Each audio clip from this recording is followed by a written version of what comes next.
Apa khabar Kuala Lumpur? It's as much Malay you get from me lah. Thank you for coming out here. It's 3:30 p.m. and you still made it. So good on you. And it's a very diverse audience. I know you guys can't see it from upstairs, but there's 1, 2, 3 bald guys, like 4. It's a very inclusive audience, you know. So, you let go. There's a 6. It's crazy. I just moved to Malaysia, and this is a very bald-friendly country. It is. It caters very well to the bald man because I get my head shaved every 3 days at a South Indian barber. Yeah, and the South Indian barbers in Malaysia, it's a uniquely Malaysian experience for a bald man. If you have hair, you have no idea how good it feels to feel the South Indian blade just scrape through your scalp, just crack, and then the massage afterwards. I don't know if he's angry at me or not. The moment he just slap in my head, just pa. Bottle punya, nice. But can I just say it's like low-key, like a gay experience. Quite gay.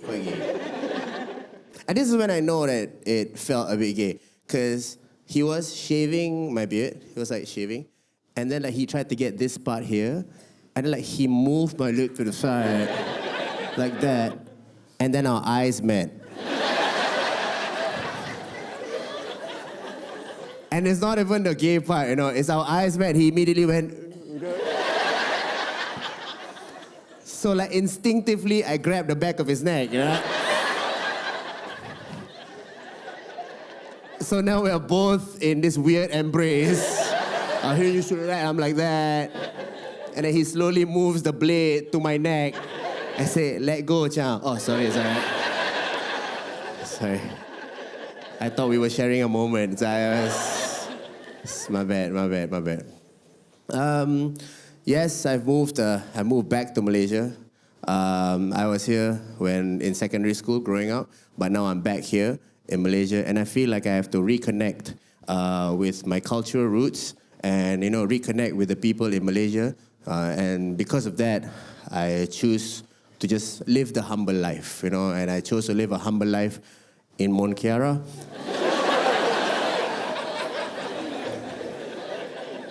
I mean, okay, I know you guys are looking at me a little strange, but get this, okay? I grew up in Masjid Tanah Melaka. That was a very rough neighborhood. But then I moved to Singapore for about 14, 15 years. I've officially been softened and domesticated already. If you want to move me back to Malaysia, Mont Kiara is the right place. You cannot just throw me to Shah Alam, bro. You cannot, I have to...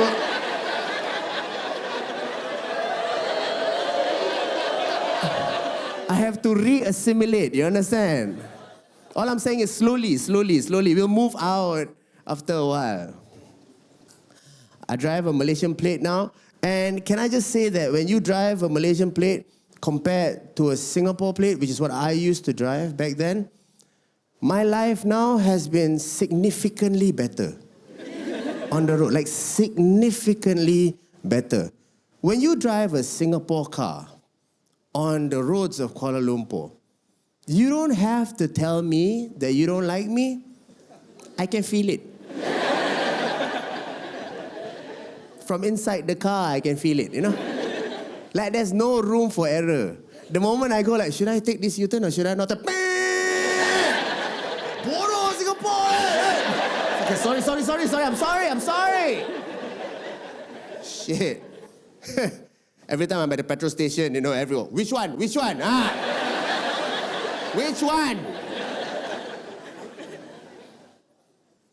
Now I drive a Malacca car, I can be in between 2 lanes. The car behind me just goes, we all make mistakes. Kita jaga kita. It's great. My life's been all right. It's my dad's car, and even though he can't drive it anymore, he told me that he wants to keep it the way it is. So I know it means a lot to him, so I kept it the way it is. It's a very Malay uncle car. Okay? It has a compartment where you keep the songkok, right? And the songkok is still there. I kept it there.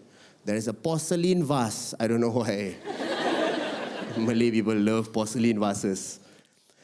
And then at the back, there is a decal that says, Alhamdulillah. But the A is the Avengers A.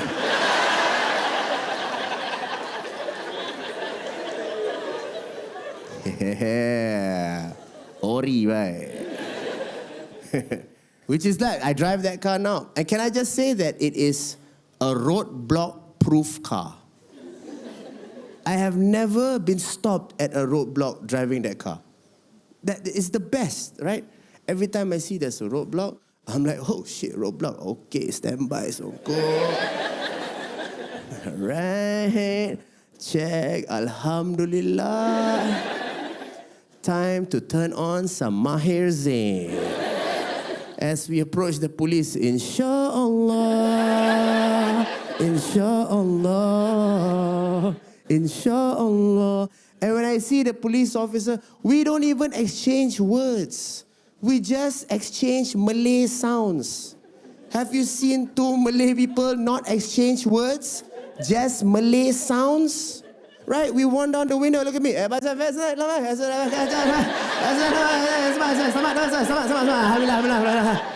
Done. Malay sounds. The most effective form of communication. Right. I get to explore places in Malaysia now that I didn't get to explore when I was in secondary school, because now I drive. And I get, especially back in my hometown, Malacca. I know this is common knowledge to most Malaysians, but I didn't know that Malacca has a Portuguese village.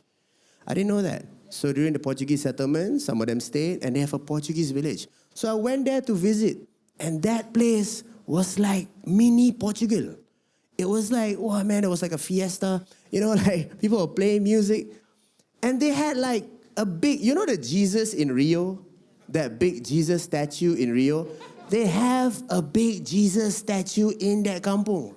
Like huge, Rio, like that kind of statue, right? So I wanted to know more about the Portuguese village. So I was talking to one of the girls there. She told me that the rule when they built that big Jesus was that the rule is that it's not allowed to be built taller than the tallest mosque in Malacca. So you can build it tall, but the limit is it cannot be built taller than the tallest mosque in Malacca. And they accidentally built it taller. Yeah, so now they have to adjust. And how are you going to adjust? A statue made of stone, you can't adjust from the bottom. Too much stone, right? You have to adjust the neck. So they shortened Jesus' neck. I don't know if it's true or not. If you don't know, you look at it, it's like normal. But once you hear that, you look at it, it does look like Jesus is going, I don't know.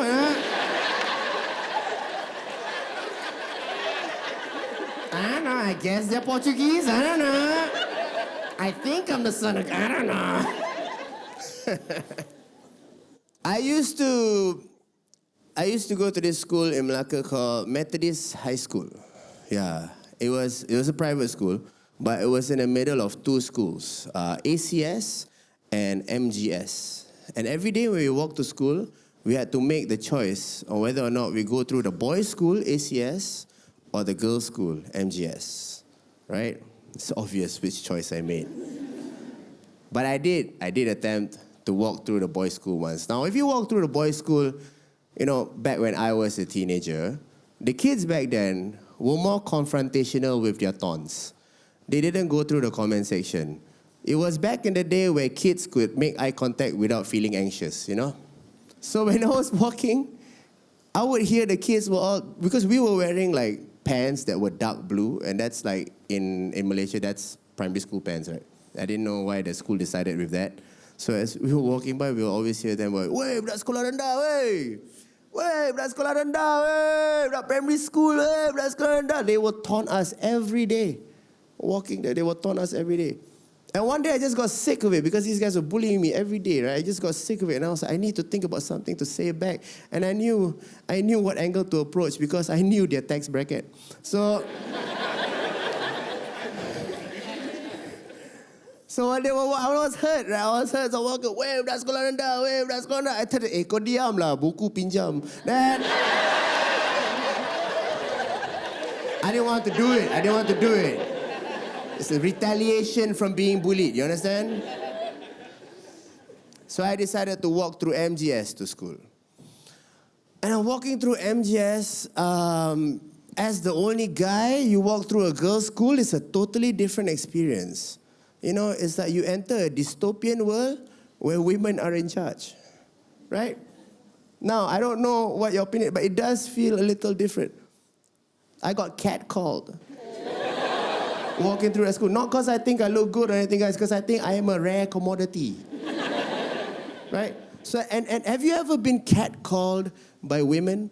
Now, if men catcall you, everybody knows the feeling of being catcalled by men. It's a very common feeling among women. You feel unsafe, you feel like shit, you feel like you want to get out of here, you feel like, oh, you know?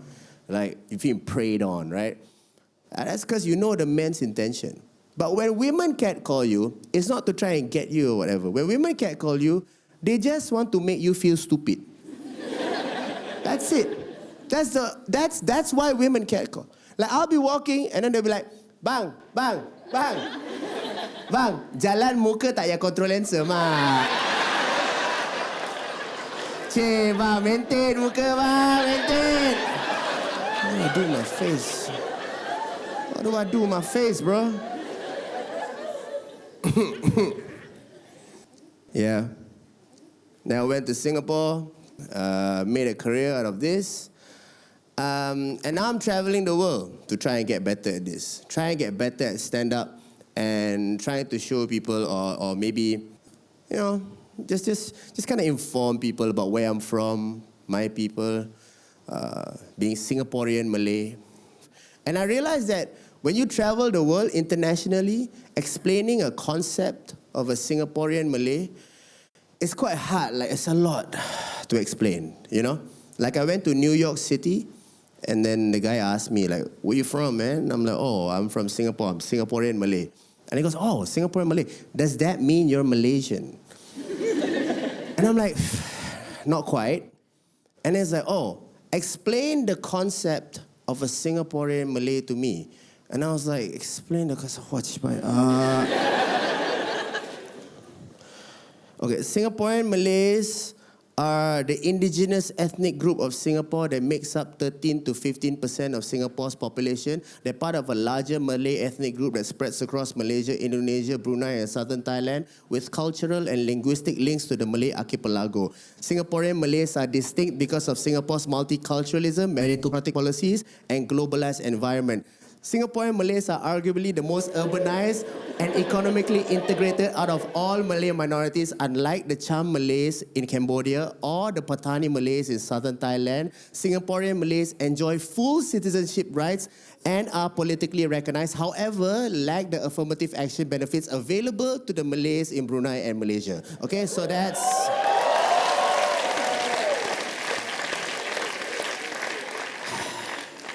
I'm so glad you guys enjoyed that because it took me a whole month to memorize that. From ChatGPT, you know what I mean? just like, if they ask me, I need to know. So the guy from New York looks at me and went, I don't understand a single word you said, right? Can you explain it to me in stereotypes, right? Like, what are your people's stereotypes? And I'm like, five Malay stereotypes, here we go. I don't know, man. Lazy, make a lot of kids. Good at music, good at football. Without missing a beat, he looks at me. This guy from New York goes, you're Mexican. It's just nice to be internationally recognized, you know? Like, contrary to popular belief, I'm not a racist. Okay, I'm not. I make a lot of racist jokes, but I'm not a racist. However, I do like hanging around racist people. I do like I'm not racist, but hanging around racist people, I do see an appeal in that. Not like in a group. Racist people, when they are in a group, very harmful, very alarming. Individually, quite funny, what? Right? Quite funny, what? Maybe if you accept a racist in your group, just one racist, then slowly all of you can change his or her perspective collectively. Maybe the solution to racism isn't to eradicate, but to isolate. Right? Because isn't it enjoyable? Can you argue that it's enjoyable to listen to a person just say some wild shit and you taking no responsibility in that?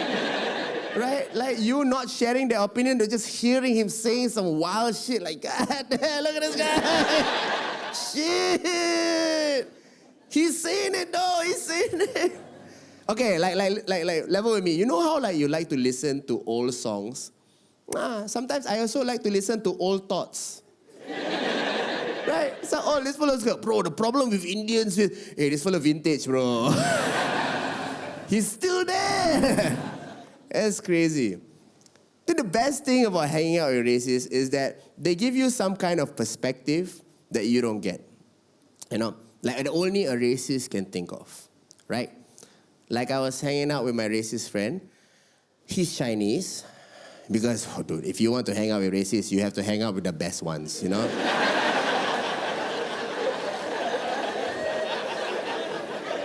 Okay? And Chinese racism is pure. Just pure, unadulterated racism, you know?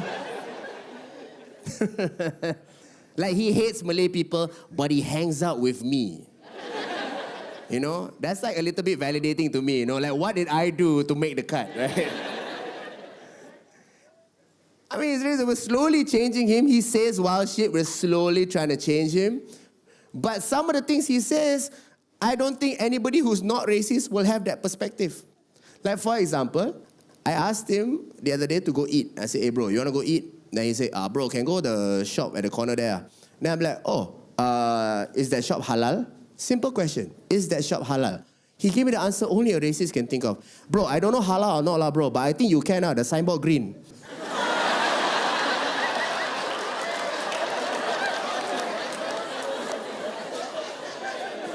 See, non-racist, y'all don't know, right? Signboard green means halal. Look, I didn't know that. Because the one I thought signboard green is claw. Signboard green is an exit sign. I am trying to learn Mandarin, though. I am trying to learn Mandarin because you have to be prepared for the inevitable takeover. You know, you have to be... It's inevitable, right? I've been trying to learn Mandarin through this app called Duolingo. You know that Duolingo app, right? Now, I don't know about other languages, but if you learn Mandarin through Duolingo, it kind of feels like the Chinese government is trying to talk to you through the app. Kind of feels like that. It starts off innocent, okay? My sofa is comfortable. 我的沙发很舒服.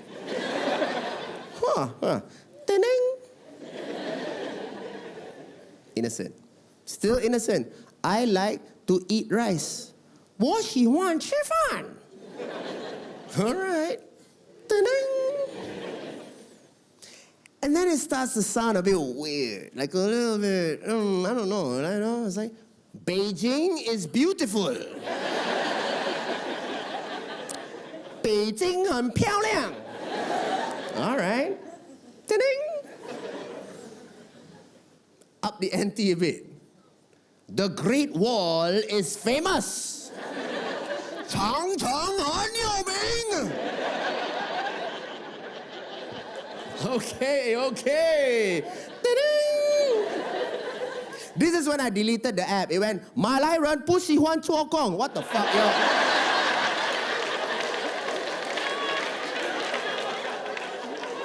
Delete the app. I don't want this negativity in my life, you know?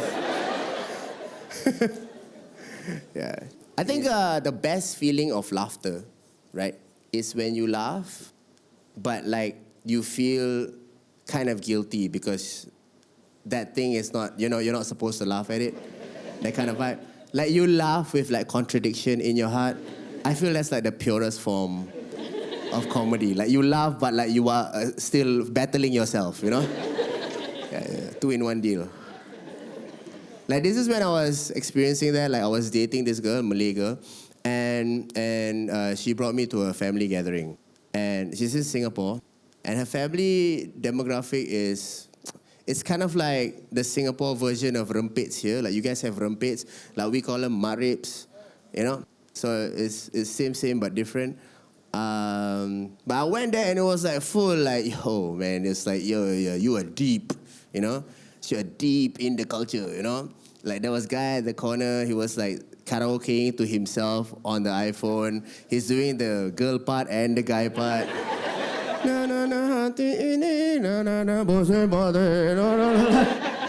don't know. That was just for the Malays. And then while we were hanging out, one of her cousins came home and brought a new husband. The husband is a black guy from Chicago. And of course, everybody was staring.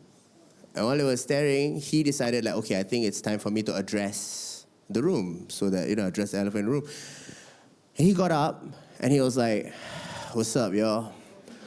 I just want to say thank you for welcoming me to this family. And I'm going to treat Shafiqah with all the love and respect that she deserves. And I'm going to be a good husband to her. And I promise y'all that I'm never going to treat her bad. And everything was okay. And everything was good as he was saying it. Except while he was saying it, the maribs at the back were going...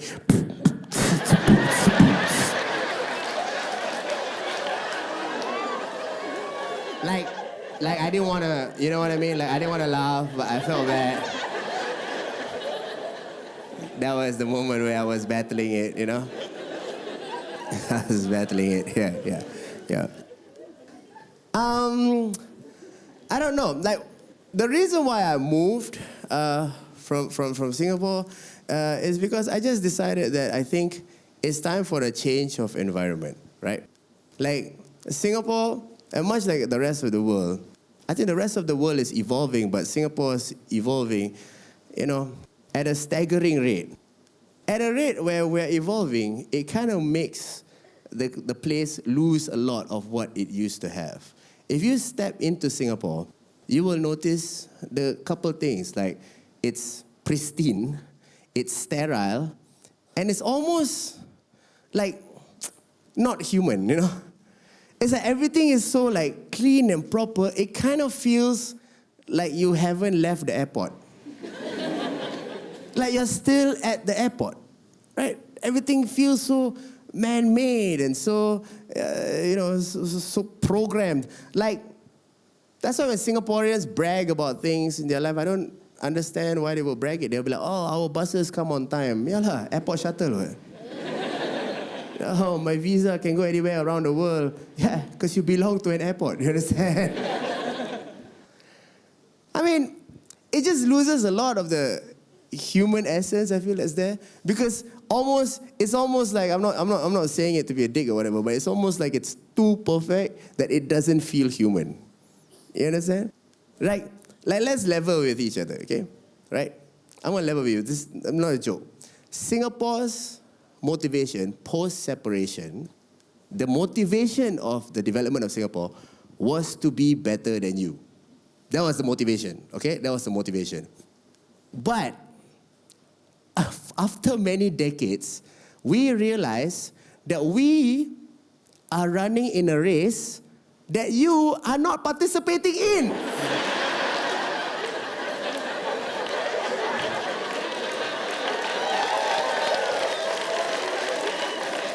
You're not. You're not even trying.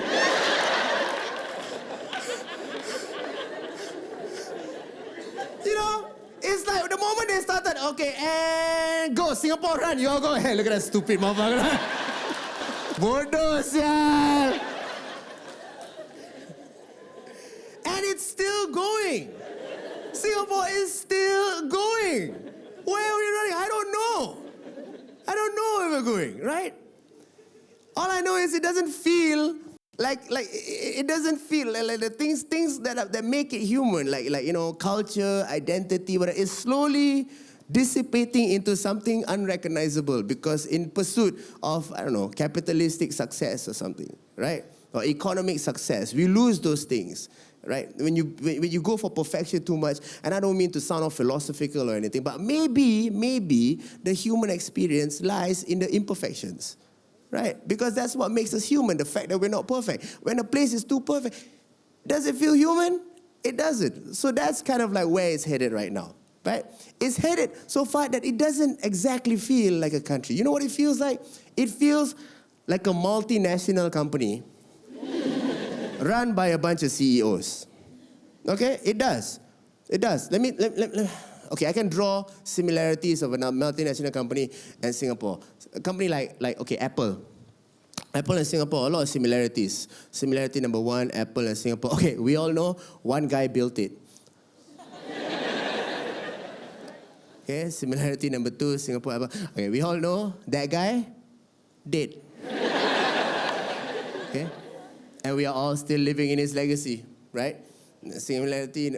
Okay. Most of the labor is from China. Okay, so.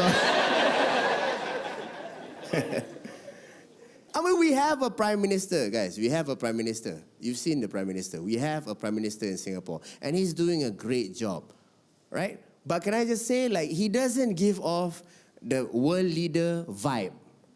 Like, no vibe. Like, he's doing his job great. He got us out of COVID, all of that. But then, like, there's just no vibe. There's no world leader vibe. You don't, you know? Like, every politician, world leader, it has that vibe. Like, he just feels like your boss. He does. Let's start with his name. Guys, his name is Lawrence. Lawrence. Lawrence is not a world leader name. Lawrence just sounds like your supervisor, you know what I mean? It sounds like middle management, CC Lawrence Wong, you know?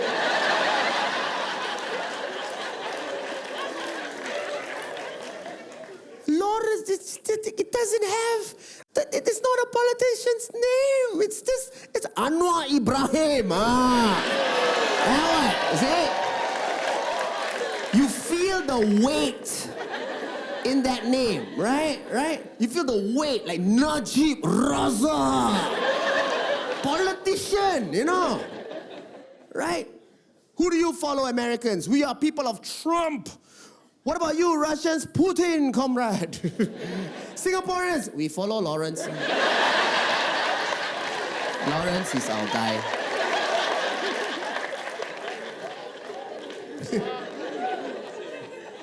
She's not saying he's not doing good, it's just the vibe. There's no vibe. You understand? I don't buy it. You know? Like, you look at any politician, if you feel it, you know? You look at Putin, you're like, oh, anytime. Right? You look at Trump, also you're like, oh, man, this guy, you know. Lawrence just feels like he's going to approve your annual leave. You know, that's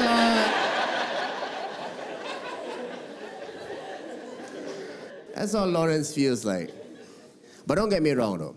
Not all politicians from Singapore don't have vibe. The guy that built Singapore, Lee Kuan Yew, okay, that guy got vibe. That guy got vibe, man. Right. I was watching a speech of him not too long ago to do research for this joke. And it's a very famous speech. Every Singaporean would know this speech. And maybe you might even have seen it, right? He looks out to a sea of people in the pitter-patter of drizzle during election period. And with eyes full of charisma, he says, whoever governs Singapore needs that iron in him. Otherwise, give up. This is not a game of cards. This is your life and mine. Guys, he's been dead for over 15 years. I watch, I still scared. I can only imagine people back then, you know. Okay, lah, we follow him, lah. Who cares if he burned down my kampong, you know? Who cares? Allegedly, okay, allegedly.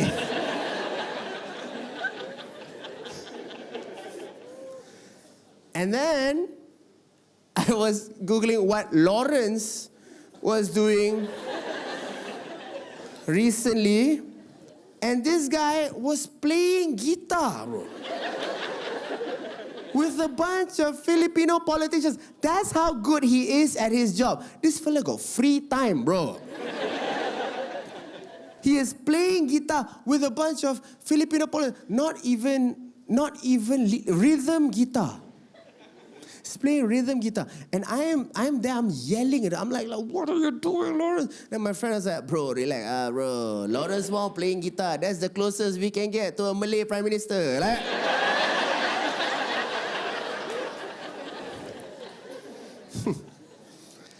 some things in Singapore is still, I mean, I guess we still have some of the things that are unique to us.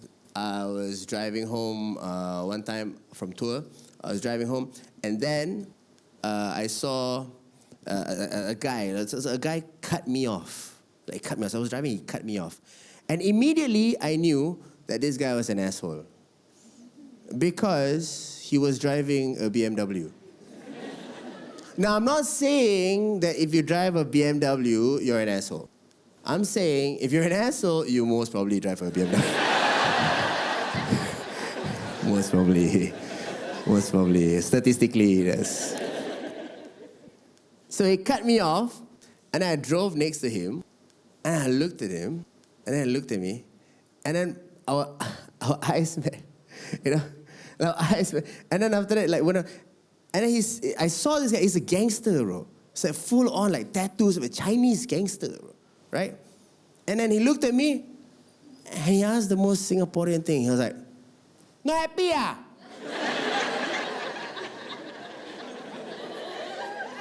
"No happy, call police, ah." And I thought to myself, only in Singapore, where a gangster's idea of a threat is to call police, you know?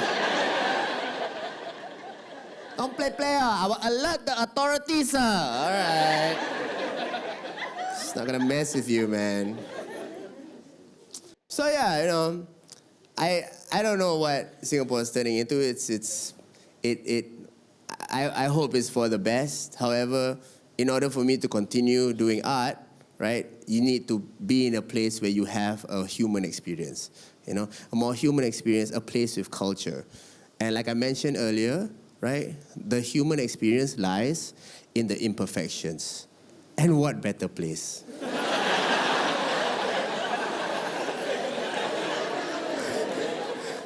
To experience culture to great imperfections than Kuala Lumpur. It's a beautiful place. It's a beautiful place, right? Like, for example, if like a task, setting up a bank account, okay? In Singapore and in Malaysia, two different experiences, way different. In Singapore, you give the form, the lady takes the form, fills out your particulars or whatever, and then you will get your bank account in 24 hours or less. Yeah, efficient, I guess good, but no culture. Right? Now, let's go to a Malaysian experience of setting up your bank account. You give your form, right? The lady doesn't even look at the form. She looks at you and she goes, "Actually, today cannot, boss, because today the system down. So you have to come back at 12 o'clock, but today Friday, so we all go Friday prayers. Then only got 2 hours, so not enough. So you have to come back on Monday, but Monday public holiday. So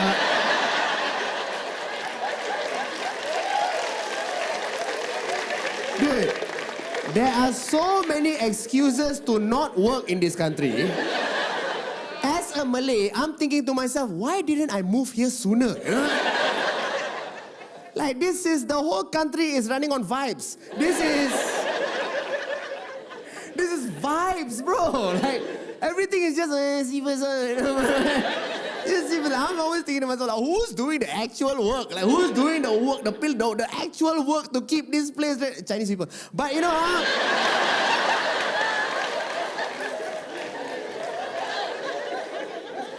No. Okay. I know, listen. I know I say Chinese people work hard, right? But let me talk to you, Chinese people. Okay.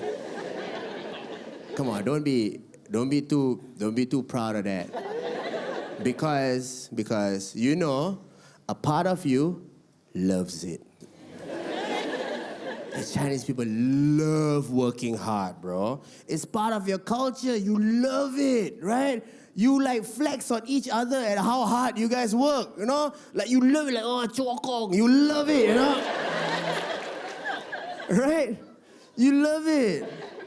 Right? Malay people just love vibes. That's all. We do. Right? Like Chinese people, you guys are going to say, oh, must work hard, must work hard. Malay people is like, work so hard for what? Yeah. That's more to life, you know what I mean? That's more to life. We're aiming for the afterlife. That's our aim. Afterlife. To us, the money we earn here cannot bring to the afterlife. Chinese people, you can, Of course, you work hard. It's a difference in perspective of how you approach life. That's it. That's a difference in perspective, right? Neither is right and neither is wrong, right? But I have a confession, okay? Everybody that I hire in Malaysia to do anything that is important, like, house renovation, plumber, electrician, anything that has to do with my everyday, all Chinese. Because I need shit done. I cannot afford vibes. I cannot afford vibes. But that's not to say that I don't give my people equal opportunity. I do. The guy that's fixing my Wi-Fi, Malay guy. Notice I said fixing, still fixing.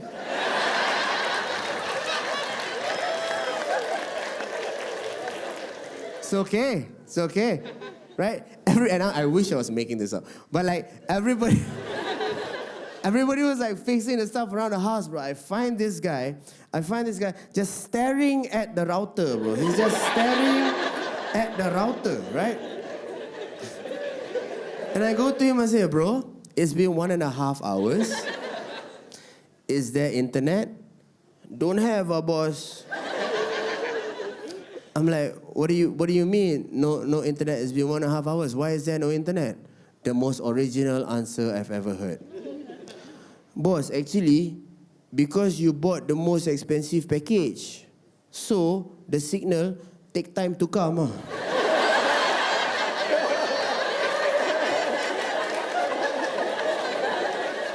And I'm looking at him and go, bro. I bought the most expensive package, correct? Shouldn't the signal come right away? And without missing, he looks at me and he gives the most Malay answer. And when I say the most Malay answer, it's the best answer because in my culture, this is considered a checkmate. You understand? Without missing, he just looks at me and goes, that's why lah. It sounds worse in Malay. In Malay, it's tu lah pasal.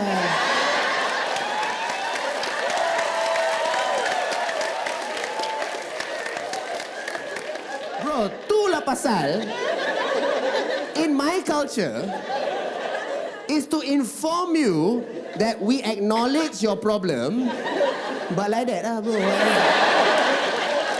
Itulah pasal.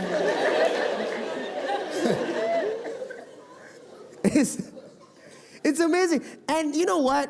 I don't even fault him. It's not his fault. It's just a difference in the way we perceive things. It's just the different values in life. Like if the guy I hired was a Chinese guy, yeah, he will find out every single detail and reason as to why there is no Wi-Fi. He will not rest until the problem is rectified. Hey man, that is your culture. It has to be based on those facts. Malay people are a culture of faith.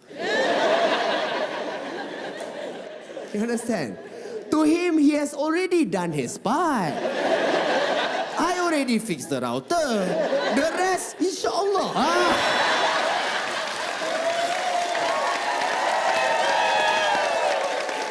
Right.